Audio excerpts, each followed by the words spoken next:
오늘 읽은 본문은 사도행전인데요. 이 사도행전의 별명은 성령의 행전이다 혹은 복음 행전이다 부를 만큼 이 사도행전은 성령을 통해서 하나님 나라의 복음이 진전되고 확장되는 과정을 보여줍니다. 그 중심에는 오순절 성령 강림 사건이 있었고 성령 충만의 은혜들이 있고요. 이 사도행전을 반으로 쪼개서 절반 정도, 전반부는 사도 베드로를 중심으로 복음의 진전이 나타나 있고요. 또 후반부는 사도 바울을 중심으로 한 복음의 확장을 기록하고 있습니다. 베드로는 말할 것도 없이 중요한 인물인 것 여러분도 다 잘 아실 거고요. 사도 바울 역시도 정말로 중요한 사람입니다. 이 사도 바울로 말씀드릴 것 같으면 수많은 사람들에게 광활한 지역에 걸쳐서 복음을 전했지요. 부활하신 예수님의 그 부활과 그 부활의 복음을 전했습니다. 사복음서를 제외한 신약 성경의 절반 정도를 기록했을 만큼, 그래서 사도 중에 위대한 사도다 그렇게 부를 만큼 탁월한 사람이 바울이었습니다. 그런데 그런 탁월한 바울이 있기까지 그냥 있는 게 아니고요. 바나바라는 조력자가 있었기 때문에 바울이 바울 될 수 있었습니다. 이 사도 바울을 바울 되게 할 수 있었던 위대한 조력자가 바나바이기 때문입니다. 이 바나바 덕분에 바울이 있었다고 해도 과언이 아닐 정도로 큰 영향을 끼쳤던 사람입니다. 이 바나바는 바나나 아니고 바나바입니다. 바나바는 레위 출신 사람이고요. 원래 이름은 요셉인데 성품이 온유하고 베풀기를 좋아하는 착한 사람입니다. 성경의 기록대로라면 바나바는 착한 사람이라 믿음과 성령이 충만하니라 이렇게 말씀하고 있을 만큼 믿음이 충만하고 성령이 충만했던 사람이 바나바였습니다. 그가 왜 바울에게 정말로 중요한 조력자였는가? 이 바울이 예수님을 만나고 나서 극적인 회심을 경험하지 않았습니까? 이 다메섹 동상에서 부활하신 예수님을 만나고 회심해서 그가 예수님을 주로 고백하고 인정하게 되었습니다. 그런데 여전히 많은 사람들이 색안경을 끼고 그를 바라보는 겁니다. 저 작자는 우리를 핍박하던 그가 아니냐 그러면서 바울의 회심을 안 믿는 겁니다. 그때 먼저 나서서 바나바가 바울의 회심을 변호해 주는 사람이었습니다. 이 장면이 사도행전 9장에 나오고요. 뿐만 아니라 그가 부활하신 예수님을 만났고 변화되었다는 것을 말해줬을 뿐만 아니라 바울이 나중에 다소에 가서 은둔하며 칩거하던 기간이 있는데 그 기간에 바울을 찾아가서 바울의 고향이었던 이 다소로 찾아가서 함께 동역하자고 권해서 안디옥으로 와서 복음을 전하고 이 안디옥 교회를 세우는 중요한 역할을 하게 됩니다. 그래서 안디옥 교회 중요한 두 일꾼이 이 바나바와 바울이 되는데 이 내용이 사도행전 11장에 나옵니다. 그러니까 바울에게 있어서 바나바는 참 소중하고 고마운 존재지요. 바울이 바울 될 수 있었던, 바울이 위대한 사도의 길을 걸어갈 수 있었던 데는 바나바가 중요한 가교 역할을 해준 게 틀림이 없습니다.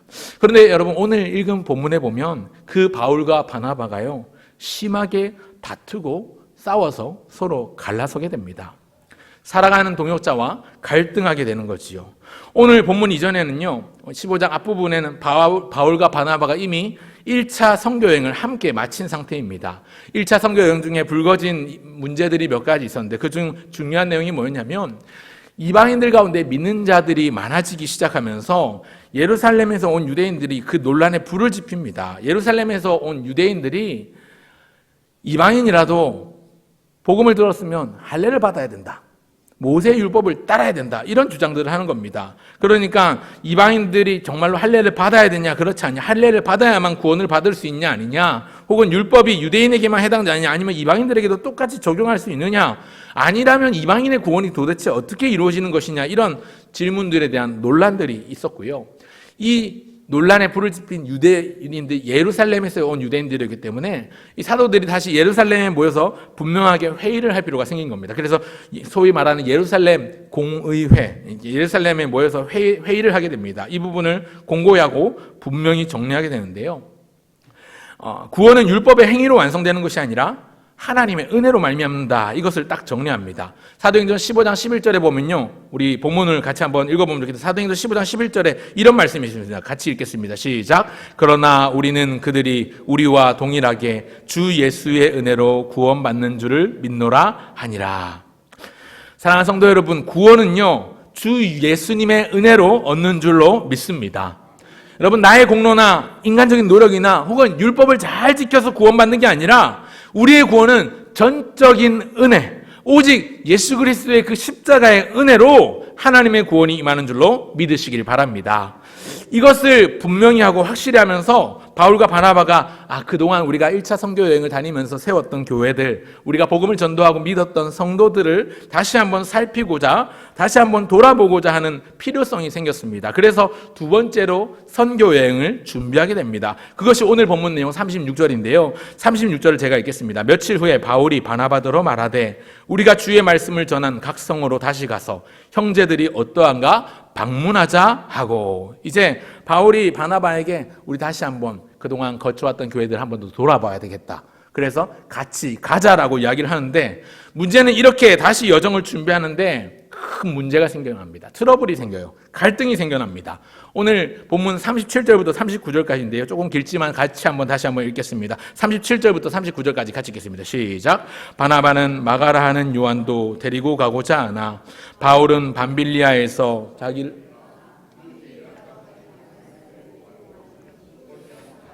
서로 심히 다투어 피차 갈라서니 바나바는 마가를 데리고 배 타고 구브로로 가고. 서로 심히 다투어 갈라서니, 이 말씀이 눈에 확 들어오는데요. 여러분, 바나바는 두 번째 이 여정에 마가를 데리고 가려고 했고요. 바울은 절대로 안 된다고 강력히 반대를 했습니다. 바울이 이렇게 반대했던, 단호하게 거절한 이유는요, 이미 앞선 첫 번째 여행 때, 여행 초창기에 마가가 구브로에서 떠나서 밤빌리아라는 곳에 이르렀을 때, 특별히 버가라는 도시의 마을에 갔을 때 이 선교팀을 무단으로 이탈한 겁니다. 그냥 집에 돌아가 버린 거예요. 여러분, 군인을 예로 들면, 여러분, 군인은요, 부대를 벗어나면 안 됩니다. 부대를 무단으로 이탈하면, 작전 지역을 무단으로 이탈하면 안 됩니다. 무단으로 이탈하는 걸 두고 탈영한다라고 이야기하죠. 혹시 병사가 전시 중에 무장 탈영을 하면 지휘관은 그 탈영병을 최대한 빨리 처리해야 합니다. 전시 중에 일어난 탈영이 나면 지휘관은 그 탈영병을 즉시 총살을 해도 군법에 어긋나지 않습니다. 그 지휘관 매뉴얼에 나왔었는데요. 그만큼 중요한 사안이죠. 하물며 지금 선교를 하는, 복음을 전하는 영적인 전쟁터로 나가고 있는 선교팀에서 팀원 한 사람 한 사람이 정말로 소중한 역할을 가지고 있는데, 마가가 힘들다고 이탈했거나 혹은 사소한 일로 삐져서 집으로 돌아갔거나, 어쨌든 이런 무단 이탈은 선교팀 전체에 큰 영향을 주는 것이죠. 지금 함께한 선교팀 일행은요, 바울 일행은요, 복음을 전하는 일에 모든 자기 생애를 바친 사람들입니다. 어떤 위험, 짐승의 위협이나 강도의 위협을 감안하고 지진이나 기근이나 여러 교통적인 어떤 문제, 사고의 위험조차도 다 감수하고 아주 힘든 상황에서도 각고의 노력으로 복음을 위해 헌신한 사람들, 그 틈바구니에 있었는데, 마가가 만약에 지난번 여행처럼 또 무리를 일으켜서 또 자기 혼자 독단적으로 행동하고 이탈해버리면 선교활동이 더뎌지거나 또 문제가 생길 걸 우려하면서 바울이 그를 과감하게 놓고 가야 된다고, 데리고 가면 안 된다고, 제외해야 된다고 말하는 것이지요. 특별히 이 부분 구절 보면요, 원문을 보면요, 바나바가 마가를 데리고 가고자 하나라고 말할 때 이 동사, 그리고 바울이 마가를 데리고 가는 것이 옳지 않다고 말한 이 동사는요, 이 동사의 시제가요, 미완료형인데요. 이 무슨 뜻이냐면요, 헬라어에서 미완료형은 어떤 행동이 시작되면 멈추지 않고 끝나지 않고 지속되는 상태를 의미합니다. 그러니까 지금 쉽게 말하면요, 바나바가 마가를 데리고 간다고 한 번, 두 번 말한 게 아니라 계속 마가 데리고 가야 된다, 마가도 같이 가자, 마가도 같이 가야 된다, 마가 꼭 가야 된다, 이렇게 계속 얘기를 하고 있는 거고요. 근데 웃기는 게 바울도 그렇게 미완료형으로 말하고 있어요. 그러니까 바나바가 마가를 데리고 가야 된다, 꼭 같이 가자, 이렇게 얘기할 때 바울은 안 된다, 절대 안 된다, 내가 다시 말하지만 진짜로 안 된다, 쟤는 안 돼, 그 인간 정말로 안 돼, 이렇게 계속해서 말했다는 뜻입니다. 한 번, 두 번 말하고 권한 게 아니라 계속 말하고 권하는 거죠. 바나바는 데리고 가야 된다, 꼭 같이 가야 된다, 우리가 함께 해야 된다, 더디가도 함께 가야 되지 않겠느냐, 그렇게 주장을 하고 있는 거고, 바울은 그의 반대로 계속해서 말하고 있는 거죠. 절대 안 돼, 그 인간은 또 무리를 일으키면 어떻게, 안 돼, 마가는 안 돼, 그렇게 계속 주장을 하는 거죠. 이 사도행전을 기록한 누가가요, 마가가 왜 이탈했는지, 당시에 무슨 사고를 쳐서 어떤 연유로 집으로 돌아가는지를 쓰지 않았습니다. 다만 분명하게 기록하고 있는 것은 마가가 이 무단으로 이탈한 것 때문에 둘도 없는 동역자, 너무나도 서로에게 소중한 소울메이트라고 할 수 있는 바울과 바나바가 싸우고 다툰 것만을 기록하고 있습니다. 여기 보면 중간에 심히 다투어라는 말이 있죠. 조금 크게 되어 있는데 심히 다투어라는 말이 영어 성경 NAS에 보니까 disagreement라고 그렇게 나와 있는데 동의하지 않다라는 단어를 영어로 번역을 해놨는데 사실은 이 부분 원문 성경을 보면 헬라어로 파록시스모스라는 단어를 쓰고 있습니다. 파록시스모스라는 단어는요, 설전을 벌이다, 열변을 토하다 이런 뜻인데요. 이 단어의 원형이 파록시스모스의 원형이 파록시즘이라는 의학 용어입니다. 파록시즘이라는 의학 용어 아마 여러분 들어보셨을 수 있는데 발작하다, 열이 나다, 열을 나다 할 때 파록시즘이라고 이야기를 합니다. 그러니까 바울과 바나바가 다투는데 어느 정도로 다투냐면 너무 심하게 다투어서 얼굴이 벌겋게 달아오를 만큼 굉장히 흥분해서 열변을 토할 만큼 설전을 벌이면서 그렇게 다퉜다는 겁니다. 학자들의 고견에 따르면 아마 이때 주먹 다짐도 있지 않았겠냐, 멱살 잡고 서로 막 그러지 않았겠냐 이렇게 보기도 하는데요. 결국에는 둘 다 결국 끝까지 뜻을 굽히지 않아서 피차 결별하고 갈라서게 되는 것이지요.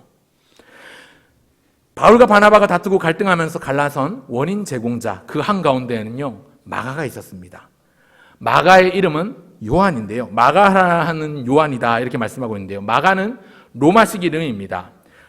마가의 뜻은 파수꾼, 수호자 이런 뜻을 듣고 이런 뜻인데요. 쉽게 여러분 마크라는 단어 여러분 아시죠? 운동 경기할 때 뭐 축구나 농구할 때 상대 공격수를 막는 사람을 두고 마크한다, 마크맨이다 이렇게 얘기하죠. 그래서 막는다, 수비수 이런 뜻을 가지고 있습니다. 지키는 자라는 뜻을 가지고 있습니다. 이 마가는요, 바나바의 생질, 즉 혹은 조카입니다. 마가의 어머니 마리아는요, 예루살렘에 큰 다락이 있는 저택에 살 만큼 부유한 사람이었고요. 예수님이 잡히시기 전에 제자들과 마지막 유월절 만찬을 나눈 것이 바로 마가의 집이었습니다. 사도행전 12장 12절에 보니까 이렇게 말씀합니다. 마가라 하는 요한의 어머니 마리아의 집에 가니 여러 사람이 거기 모여 기도하고 있더라. 여러분, 오순절 성령 강림 사건이 일어난 장소가 또 어디였죠? 마가의 다락방. 마가의 다락방이라고 할 때 마가가 여기 나오는 이 마가입니다. 함께 모여 기도할 때 성령 강림과 충만이 일어나 교회가 태동되고 교회의 역사가 시작되었는데 그 시작된 곳이 마가의 다락방이었습니다. 마가의 부모는요, 그렇게 많은 사람들이 모여서 기도할 수 있도록 자기 처소를 제공할 만큼 믿음으로 헌신된 가정이었고 또 부유한 집안이었습니다.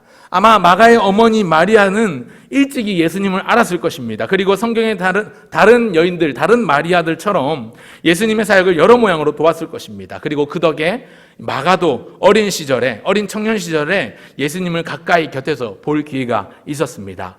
마가복음 14장 51절 이하에 보면 지금 앞에 나오겠지만 예수님이 잡히실 때 벗은 몸으로 호롤단신 도망치는 청년이 한 명 나옵니다. 이 청년이 마가입니다.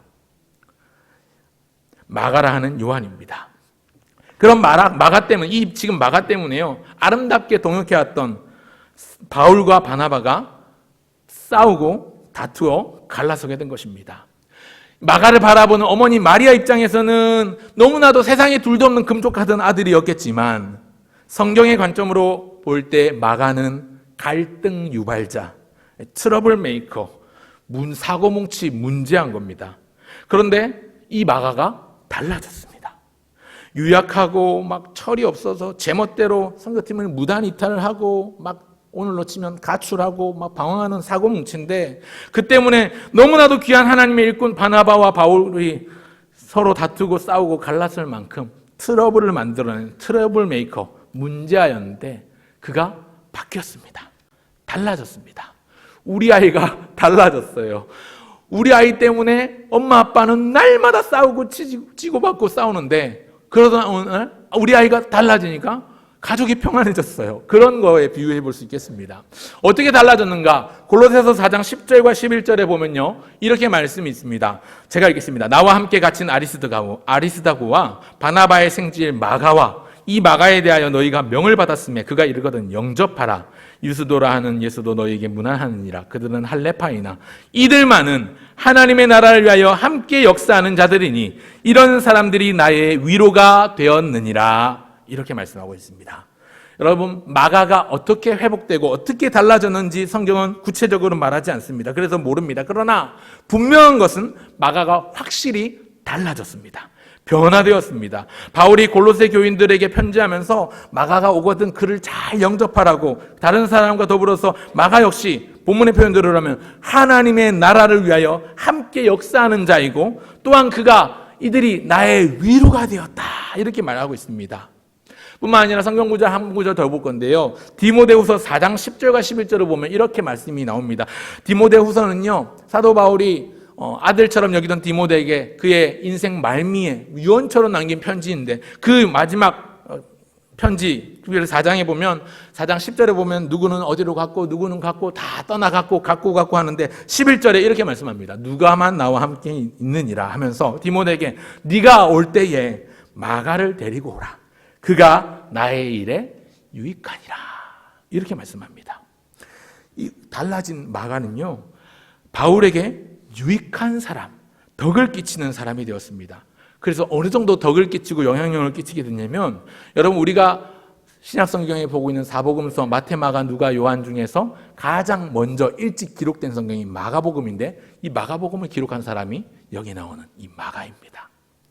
이 마가는 한때 바울에게 책망을 받았습니다. 배척을 받았습니다. 저 인간 안 돼, 같이 가면 안 돼 라고 말할 정도로 굉장히 유약하고 헌신이 부족했던 철없는 사람이었습니다. 자기 멋대로, 제 멋대로잖아, 그런 비판을 받았던 사람입니다. 하지만 위대한 사도 바울이 이제 마가에게서 위로를 받고 그가 유익한 사람이다 라고 고백하고 있습니다.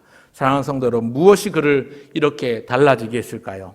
오늘 우리 주변에 혹여 내가 정말로 아픈 손가락처럼 여기고 내가 기도하고 있는 자녀들이나 혹은 우리 주변에 있는 사랑하는 사람이 있다면, 오늘 어떤 모습으로 우리가 대하고 어떻게 기도해야 할지 함께 나누기를 원합니다. 3가지 지침을 드리려고 합니다.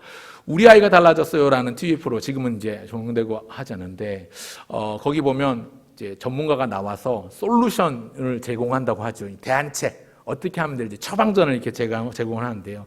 오늘 제가 드린 3가지 지침도 사랑하는 동역자들을 위해서 마음에 새겨볼 수 있을 만한 지침인 것 같습니다. 한번 들어보시기 바랍니다. 첫 번째는요, 누구나 갈등 유발자, 즉 트러블 메이커가 될 수 있다는 점을 기억하십시오. 누구라도 갈등 유발자, 누구라도 트러블 메이커가 될 수 있습니다. 여러분, 우리는 어떤 문제의 사람, 어떤 문제 행동을 볼 때 그 사람을 평가하기를, 저 사람은 가정적으로 혹은 환경적으로 불화가 많아서 정서적으로 문제가 있어서 자랄 때 어릴 적에 좀 상처가 많아서 저렇다, 이렇게 여깁니다. 맞을 수도 있지만 또 항상 그런 건 아닙니다. 지극히 정상적이고 오히려 믿음 좋은 가정에서도 얼마든지 문제와 사고뭉치가 생겨날 수 있습니다. 누구나 트러블 메이커가 될 수 있습니다. 제가 거쳐온 교회들, 제가 섬겨왔던 교회 중에서 보면 장로님 가정의 애인데 속을 그렇게 썩여요. 그런 애가 있었습니다. 막 가출도 하고요. 부모님 말 안 듣고, 막 어떤 날은 학교 폭력 연루돼가지고 막 엄마 학교 오시라 해라, 뭐 이제 학폭 회의가 소집되고 그런 일도 있고요. 근데 보면 아버지가 장로님이고 어머니가 권사님이고 그런 집안 애들이 종종 있습니다. 믿음이 좋은 가정인데 그런 집안에서도 이 트러블 메이커들이 생겨날 수 있습니다. 특별히 성장기 자녀들의 경우는 얼마든지 언제든지 잘못되고 사고치고 무리를 빚을 수도 있습니다. 이런 부분들은요, 부모 입장에서 혹은 옆에서 지켜보는 사람 입장에서는 좀 조급하지 않고 인내함으로 기다려줘야 합니다. 사실은 저도 잘 그게 안 되는데요. 요새 젊은 엄마들만 아니라 젊은 부부에게도 굉장히 사랑받는 핫한 인물이 있는데요, 오은영 박사님이라는 분이 있습니다.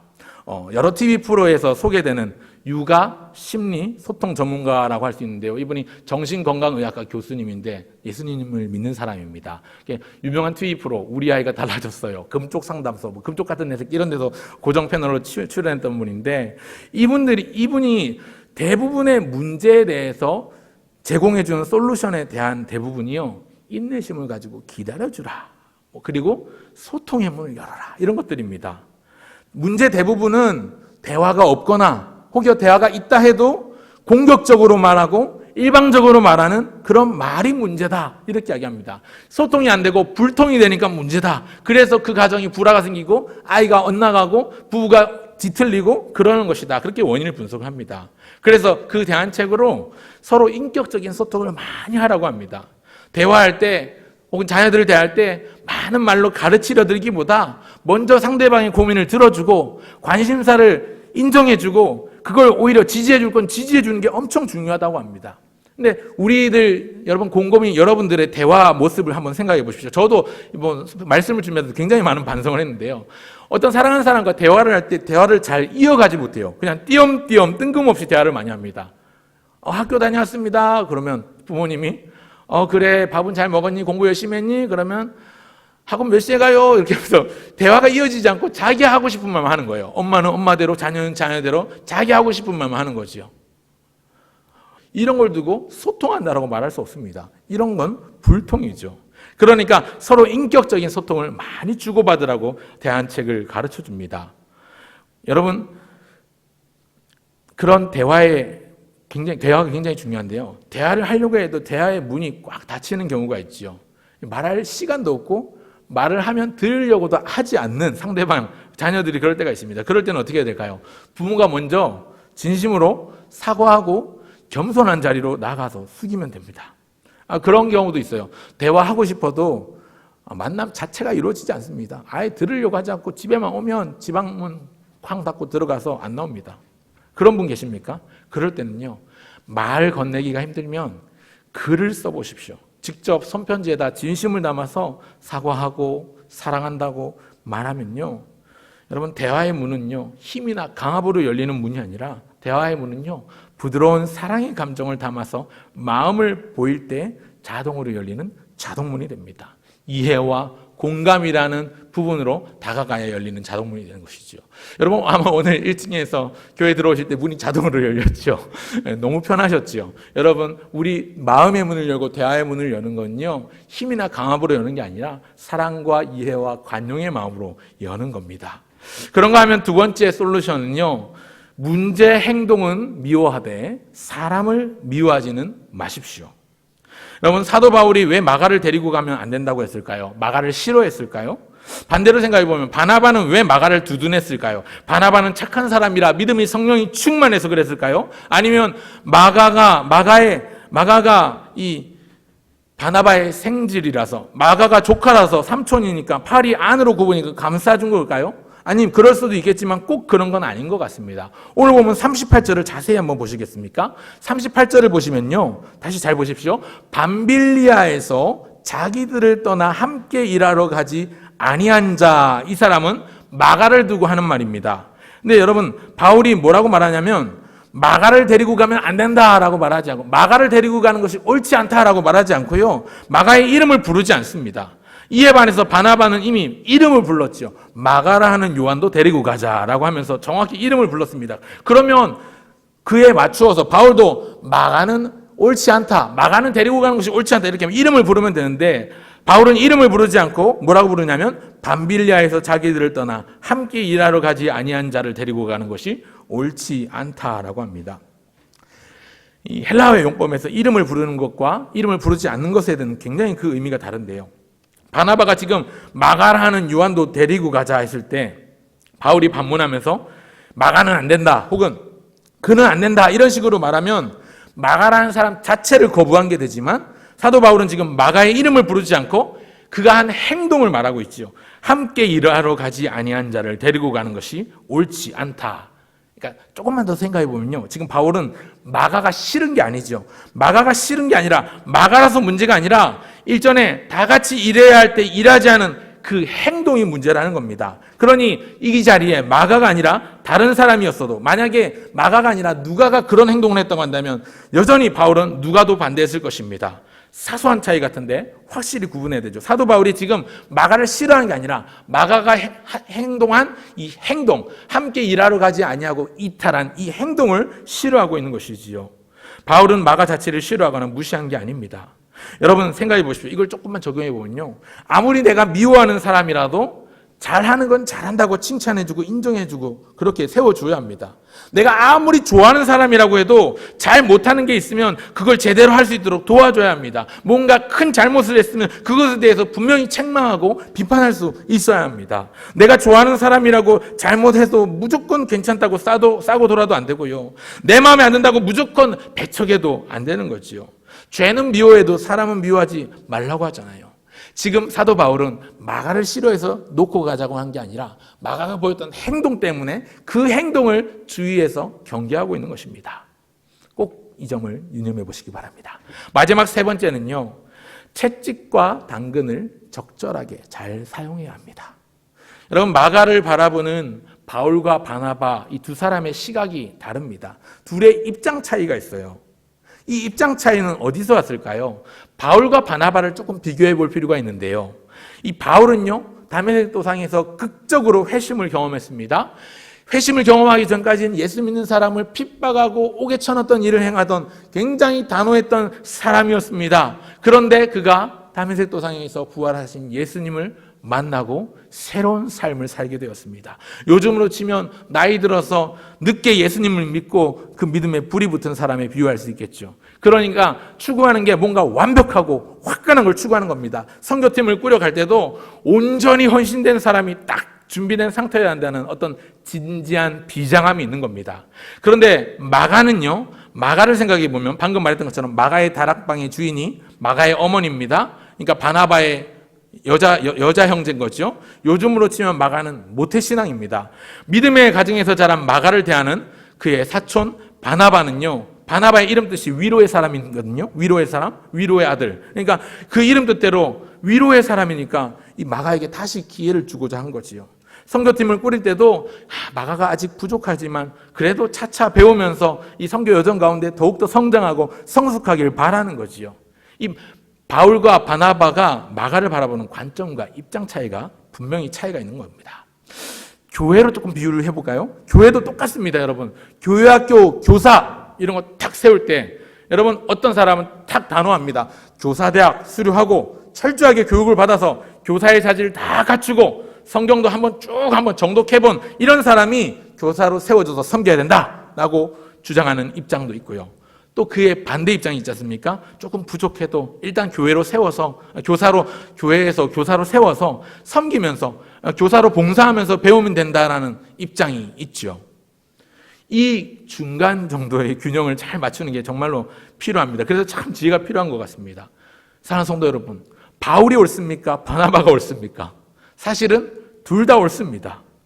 당근도 쓰고 채찍도 써야 합니다. 당근만 주면 교만해지고 게을러지고요. 채찍만 쓰면 나중에 힘들어서 자포자기하고 스스로 열등감에 빠져서 헤어나오지 못합니다. 그래서 좋은 주인은 적절하게 당근과 채찍을 번갈아 쓰는 주인입니다. 그러니까 비유적인 말이죠. 그러니까 격려와 책망을 병행해야 합니다. 격려만 하고 책망할 줄 모르는 사람은, 그런 가정에서 자란 아이들은요, 교만하고 게으르고 그렇게 되기가 십상이고요. 자기밖에 모르는 사람이 될 가능성이 크고요. 반대로 그 채찍만 쓰는, 그러니까 책망만 하는 집의 아이들은요, 열등감에 사로잡혀서 날마다 나는 안 돼, 나는 이거밖에 안 되는데 이게 내 한계야 이러면서 자기 한계를 스스로 결정지어버리고 아무것도 못하게 되는 무능의 자리로 가기도 하게 되는 것이지요. 그래서 적절하게 당근과 채찍을 써야 합니다. 왜 제가 이 얘기를 하는가? 마가에게 있어서 바울이 채찍과 같은 역할을 했습니다. 바울이 마가를 선교팀에서 제외하고자 했던 것이 마가 입장에서는 서운하고 당황스러운 결정인 것이죠. 이건 마가가 징계를 받는 것과 같습니다. 하지만 그것으로 끝나지 않았습니다. 바나바가 이 마가를 끝까지 믿어준 것이죠. 마가에게 바나바는 당근과 같은 역할을 했습니다. 바울이 마가를 제외시키려고 할 때도 끝까지 마가를 품고 포기하지 않았습니다. 심지어 마가 때문에, 마가를 위해서 함께 해왔던 동역자 사도 바울과 갈라섰을 정도입니다. 이 바나바는 마가의 연약함에도 불구하고 그 부족함을 품고 바울과 다른 선교팀을 꾸려서 구브로 섬으로 향하게 됩니다. 마가가 다시 서도록 세워준 것이지요. 그리고 그와 함께하면서 마가는 변화되기 시작했을 것입니다. 여러분, 만일 징계만 있고 다시 세워주는, 다독여주는 격려가 없었다면 마가는 어쩌면 영원히 갈등 유발자로, 무리를 일으켰던 트러블 메이커로 그냥 자기 자포자기하면서 스스로 힘들다고 예루살렘 집으로 돌아가 버린 그냥 철부지 정도로 끝나버렸을 것인데 징계만 아니라 격려가 있었기 때문에 바울의 책망만 아니라 바나바의 격려가 있었기에 그가 다시 온전한 사람으로 변화되었다고 생각합니다. 여러분, 징계가 필요하지만 반드시 격려와 칭찬도 있어야 합니다. 미국 워싱턴 대학교의 심리학 교수, 지금은 명예교수가 되셨는데 나이가 많으셔서 굉장히 세계적으로 저명한 부부, 부모, 자녀 갈등 전문가 존 가트맨이라는 교수님, 이 박사님이 계시는데요. 이 존 가트맨 박사님이 5대1의 법칙이라는 걸 만들었어요. 아니, 발견했다고 해야 될까요? 이게 무슨 얘기냐면 부정적인 사고와 말은 긍정적인 말과 사고의 5배만큼이나 파급 효과가 크다라고 합니다. 그래서 이분이 얘기하는 걸 들어보면 누군가를 비판하려면 한 번 비판하기 위해서 5번 칭찬하고 인정해줘야 된다고 합니다. 여러분도 이 5대1의 법칙을 자녀들에게나 남편에게, 배우자에게 사용해 보시기 바랍니다. 뭐라고 잔소리를 한마디 하려면 잔소리 한마디 하기 전에 그에 앞서서 칭찬 5마디를 먼저 하는 겁니다. 이게 잘 안 되죠. 이게 쉽지 않습니다. 특히 우리나라 사람들은요, 우리는요, 까놓고 얘기해서 우리는 잔소리 5번, 10번 아니라 100번 해도 칭찬 한 번 할까 말까 칭찬에 인색한데요. 그래서 서로 속상하고 마음에 상처를 받고 상처를 받기만 하고 자기는 상처 준 줄도 모르고 받기만 하죠. 사실은 자기도 상처 준 게 많은데. 여러분, 그렇습니다. 여러분, 그런데 오늘부터는, 이제부터는 한번 바꿔보시기 바랍니다. 여러분들도 이 5대1의 법칙을 한번 적용해서 말을 해보시기 바랍니다. 잔소리 한번 하려면 5번 먼저 칭찬하는 거예요. 아, 당신 오늘 옷이 너무 예쁘네. 오늘 밥맛이 너무 맛있네. 오늘 너무 수고 많았지. 아유, 잘했어. 이렇게 3번, 벌써 3번 했죠. 아유, 오늘은 당신 왜 이렇게 부드러워? 왜 이렇게 예뻐 보여? 왜 이렇게, 오늘은, 아유, 평소랑 다른 것 같아. 이러면서 칭찬 5번 하고 나면 그러면서 잔소리 한번 하는 거죠. 아, 그런데 집이 왜 이렇게 더러워? 이러면서 그러면 그 칭찬 5번과 부정적인 말 1번이 무게가 같다라는 거죠. 한번 바꿔보십시오. 우리가요, 사실 이걸 몰라서 못하는 게 아닙니다. 다음 한번 보여주시면요. 이제부터 바꿔보십시오. 우리의 문제는 뭐냐면, 칭찬은 고래도 춤추게 한다라는 책도 나왔는데, 이 사진, 이것과 비슷한 그림이 지금 목사님 방에, 목사님께서 그리신 그림으로 있었던 것 같은데, 여러분, 우리의 문제는요, 몰라서 문제가 아니고요, 알아요. 아는데 행동하지 않아서 문제입니다. 행동하지 않아서 문제예요. 사랑이라는 단어는요, 명사로 그대로 두면 안 되고요. 이 사랑이라는 단어는 동사로 사용할 때 그 진가가 발휘됩니다. 사랑합니다라는 말만 아니라 사랑한다는 그 말을 행동으로 옮기면요, 사랑의 진가가 나타나는 거예요. 사랑하는 최고의 행위는요, 무엇보다 하나님 앞에 기도하는 것, 내가 사랑하는 그를 위해서 주님 앞에 간구하는 것인 줄 믿습니다. 여러분, 내가 스스로 기도하는 사람인 걸 넘어서서 누군가를 위해서 기도해 줄 수 있는 자리까지 갈 수 있으면 참 좋겠습니다. 이 일의 모범이 되신 분이 우리 예수님 아니십니까?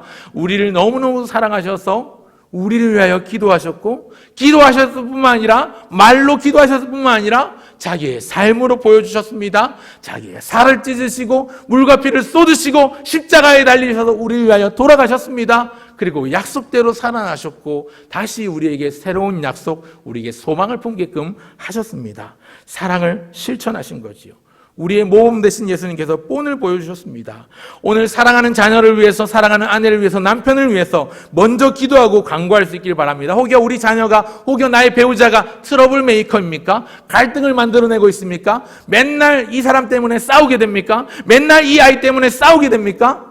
여러분, 그렇다면 기도하십시오. 하나님 앞에 기도하시고 간구하시고, 그리고 오늘 드린 이 3가지 솔루션을 한번 적용해 보시기 바랍니다. 말을 할 때도 부드러운 마음으로, 그리고 내가 먼저 숙여서 겸손한 자리로 나아가서 이야기를 하시고요. 사랑으로 품어내고, 그래서 문제 행동은 미워하되 사람은 미워하지 않고, 누구라도 나도 갈등 유발자, 나도 문제 유발자가 될 수 있다는 어떤 가능성이 가지고 있다는 것을 항상 주의하면서 그렇게 조심스러운 마음으로 가족들을 대할 때도 예의를 갖추어서, 너무 편하다 보니까 예의를 갖추지 않으면 서로가 상처를 받아요. 너무 편하니까요. 너무 편할수록 예의를 갖춰서 더 사랑하는 마음으로, 더 아끼는 마음으로 나갈 때에 하나님의 놀라우신 은혜가 진짜 마가가 성숙하고 성장해서 온전한 하나님의 사람으로, 그래서 바울에게 유익을 끼치고 그가 나에게 위로가 되었다라고 인정받을 만큼 그런 변화들이 일어날 수 있을 것이라고 믿습니다. 이 시간 우리 함께 우리 이곳에 나오는 우리 모든 성도님들이 트러블 메이커가 아니라 피스 메이커로 변화되고, 또 우리 주변에 있는 트러블 메이커들이 피스 메이커로 변화되는 놀라운 은혜의 경험을 하실 수 있는 저와 여러분 모두 되시기를 주의 이름으로 축원합니다.